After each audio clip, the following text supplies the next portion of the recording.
तो आपको इकाई और दहाई में एक बढ़ा के लिख दो, तो 44 एक 45 प्लस ये 4 है तो 4 गुना 20 लिख दो। सही से देखो, जब इकाई अंक की बात करें तो दहाई में एक बढ़ा कर लिख दो, तो इकाई की कहानी खत्म, वंश की कहानी।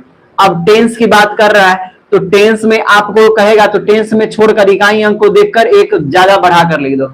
उसके बाद आपको 100 में देखना है, 100 में देखो 4 दिख रहा है तो 100 में क्या कर रहा है, तो बाकी जो वंश और टेंस बचे हैं यानी कि ये जो 2 अंक बचे उसमें एक बढ़ा कर लिख दो, 44 एक 45 हो गया। अब जो बच गया, अब क्या 400 तक में प्रत्येक अंक कितनी बार आएगा, 20 बार आएगा, तो 199 तक में तो 20 बार, तो 104 यानी कि 399 यानी कि 400 निकटतम है, तो 4 गुना 20, तो 20 चौका 80 दोस्तों, 20 चौक 80 और 10 90, 90 प्लस 45 बराबर 135। यानी कि दोस्तों 444 में 4 जो है वह 135 बार आएगा। कितनी बार आएगा, 135 बार आएगा। अब चलिए 549 की ओर, अब चलते हैं 549 की ओर।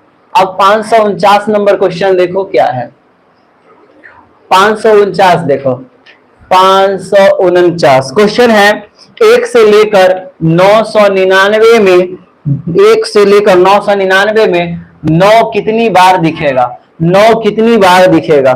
तो देखो दोस्तों 1 से 999 में, तो सबसे पहले 9 को देखो, यहाँ इकाई पे, इकाई पे 9 को देखना है, तो जिसको कहा जाए तो दहाई पे चला जाएगा, इकाई को कह रहा था दहाई में 1 जोड़ दो। फिर अब ये देखो, ये 9 की बात कर रहा है तो इकाई को देखकर 10 इसको बढ़ा दो। अब सैकड़ा की बात कर रहा है, ये तो वंश हो गया, ये टेंस हो गया, और अब 100 की बात कर रहा है। 100 में देखो ये 9 दिख रहा है तो इन दोनों में 1 जोड़ दो, तो ये 100 हो गया, प्लस अब कुछ नहीं करना है, 9 गुना जो सैकड़ा के स्थान पर है उसको 9 गुना 20 लिख दो। अब कुछ नहीं करना है, 9 20 नमा 180 प्लस 100 प्लस 20 मिलकर कितना हो जाएगा दोस्तों, 100 और 200 300, कितना हो जाएगा 300।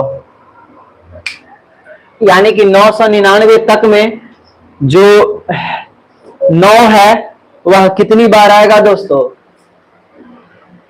300 बार आएगा। चलिए 549 के बाद हम लोग चलते हैं 550। 550 नंबर देखते हैं, और 20 क्वेश्चन और बच गए दोस्तों और आज की कहानी खत्म हो जाएगा 20 क्वेश्चन के बाद। 20 क्वेश्चन और इसी तरह का, मतलब इस तरह का ही नहीं है, इससे फॉर्मेशन चेंज हो जाएगा, आगे तनिके देरी में चेंज हो जाएगा। अब देखते हैं दोस्तों 550, 550 क्वेश्चन नंबर 550 कह रहा है 1 से लेकर 543 में, 1 से लेकर 543 में 4 कितनी बार दिखेगा, कितनी बार दिखेगा।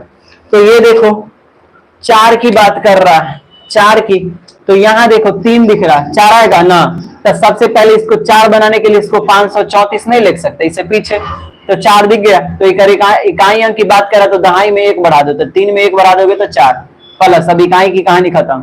दहाई में 4 दिख रहा है तो 4 दिख रहा है, तो क्या करना है, इकाई में 1 बढ़ा कर लिख दो, तो इसमें भी 4। अब सैकड़ा में 4 दिख रहा है, तो हाँ दिख रहा है, क्योंकि ये 400 से बाद जा रहा है, इसको नहीं लिख सकते 443। तो देखो ये 400 से बाद जा रहा है, 400 से बाद जा रहा है, तो आपको यहां पर 4 कितनी बार आया होगा ये बताओ। तो सबसे पहली बात है कि आपको 4 जो है इसमें कितनी बार आया होगा ये चेक करना है। तो 4 जो है दोस्तों, अब देखो जैसे कि जब कंप्लीट नंबर दहाई में होता था, इकाई में कंप्लीट नंबर तो 1 लिख देते थे, दहाई में अगर कंप्लीट नंबर है तो उसको 10 बार लिखते थे, अगर सैकड़ा में अगर होगा तो 100 बार ना लिखेंगे। तो कंप्लीट नंबर उसको कहते हैं जो 4 गुजर चुका है। तो 400 से देखो ये 400 से पार हो चुका है, ये 400 से पार 500 है, तो अर्थात यहां पर 100 लिख देंगे। अब लिखो, तो इकाई की हो गया, दहाई की हो गया, सैकड़ा की हो गया। अब सैकड़ा की हो गया तो 5 गुना 20, अब 5 गुना 20 सब में लिखेंगे, 5 गुना 20 बराबर 100, 100 और 100, 200, 200 4 4 8, 208 हो जाएगा। अर्थात दोस्तों 543 में 4 जो है वह 208 बार दिखेगा। कितनी बार दिखेगा, 208 बार दिखेगा। जय श्री राम। अब दोस्तों 51 नंबर देखते हैं, 551। तुझे देख के दिल मेरा डोले है, मेरे दिल की धड़कन बोले। और तुझे